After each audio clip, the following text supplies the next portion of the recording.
Shalom frères et sœurs, bonjour, bonsoir, ça dépend de l'heure à laquelle vous allez suivre cette vidéo. Alors aujourd'hui, j'aimerais partager autour d'une thématique des plus simples que j'ai intitulée la puissance dans la faiblesse. Et pour ce faire, nous allons lire Exode chapitre 17, verset 6. Exode 17, verset 6. Mais bien avant cela, je nous propose de prendre un petit temps dans la prière. Seigneur, bénis ces instants, bénis quelqu'un, qu'une âme soit fortifiée, encouragée. Au nom de Jésus-Christ, Amen.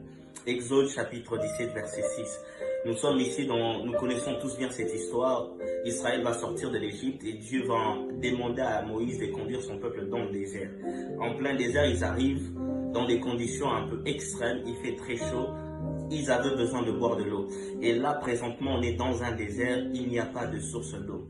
Et le peuple va commencer à murmurer. Le peuple va commencer à râler. Le peuple va commencer à exprimer un peu son mécontentement. Et là, Dieu va dire à son serviteur Moïse, puisqu'il va plaider la cause du peuple, d'aller vers le rocher et de frapper le rocher, et ainsi l'eau va sortir. Et c'est autour de cette histoire que nous allons un peu prendre du temps à voir et à être encouragés aujourd'hui, la puissance dans la faiblesse. Paul dit une chose qui est remarquable, qui est en même temps étonnant et paradoxal. Paul dit, c'est alors que je suis faible, que je suis fort. Et il dit, je puis tout par celui qui me fortifie. Trop souvent, nous pensons que il faut être physiquement fort, psychiquement fort pour pouvoir manifester la force. En réalité, dans le monde spirituel, dans l'esprit, il n'en est pas ainsi. C'est quand nous nous sentons faibles physiquement, quand nous nous sentons faibles psychiquement, c'est alors que notre esprit est fort. C'est alors que nous sommes forts spirituellement. C'est pourquoi je nous encourage à ne pas nous baser sur ce que nous sentons, à ne pas nous baser sur ce que nous vivons, mais à nous baser sur ce qu'est la parole de Dieu. La Bible dit que c'est alors que je suis faible que je suis fort. Mais pourquoi cette histoire? Pourquoi nous parler un peu du bâton de Moïse face au rocher? Bien aimé, ce qui est évident, ce qui est logique, c'est qu'un bâton est est moins solide qu'un rocher. Le rocher est bien plus solide que le bâton. Mais la Bible nous parle ici que lorsque Moïse va utiliser ses bâtons, lorsque Moïse va frapper le rocher va s'effondrer. En réalité, ce qui devait se passer, c'était que le bâton devait se casser et le rocher restait intact. Mais lorsque Moïse va frapper le rocher va s'effondrer et le bâton va rester intact. C'est pour nous encourager simplement que face au rocher, face aux difficultés, face aux situations, face aux problématiques, face à cette maladie, tu es bien plus fort que tu ne le penses. En réalité, tu es un bâton. La force ne dépend pas de qui tu es, mais la force dépend de celui qui te tient.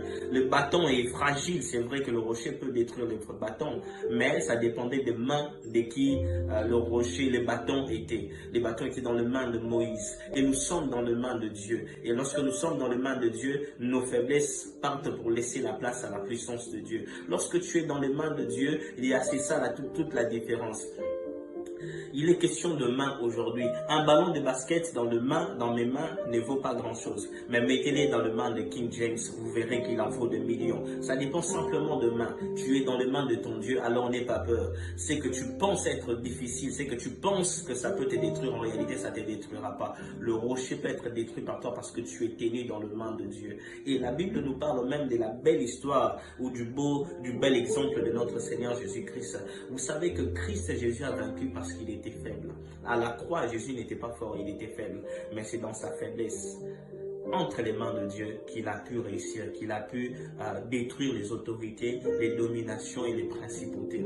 Parce qu'il s'est abandonné dans les mains de son Père. Il y a je dirais un peu le mystère de la faiblesse dans les choses de Dieu. C'est Christ, la Bible dit, il s'est levé comme une faible plante.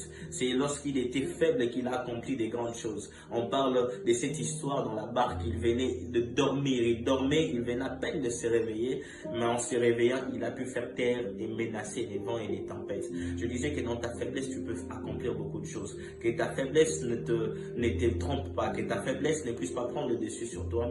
Avec Dieu, dans les mains de Dieu, tu peux accomplir beaucoup de choses. Tu peux sortir vainqueur. Tu peux tout par celui qui te fortifie. Tu peux sortir vainqueur de cette maladie. Tu peux être guéri de cette maladie. Tu peux sortir vainqueur de cette situation difficile. Beaucoup peut-être ils sont passés, mais toi tu tiens encore. C'est que tu es plus fort que cette situation. Que cette cette déception, que cette dépression. Oui, tu es plus fort que tes ennemis qui sont en face de toi. Tu as peut-être l'impression que ces circonstances sont bien plus solides, bien plus costauds. Mais la bonne nouvelle que j'aimerais t'annoncer, tu es un bâton dans les mains de Dieu.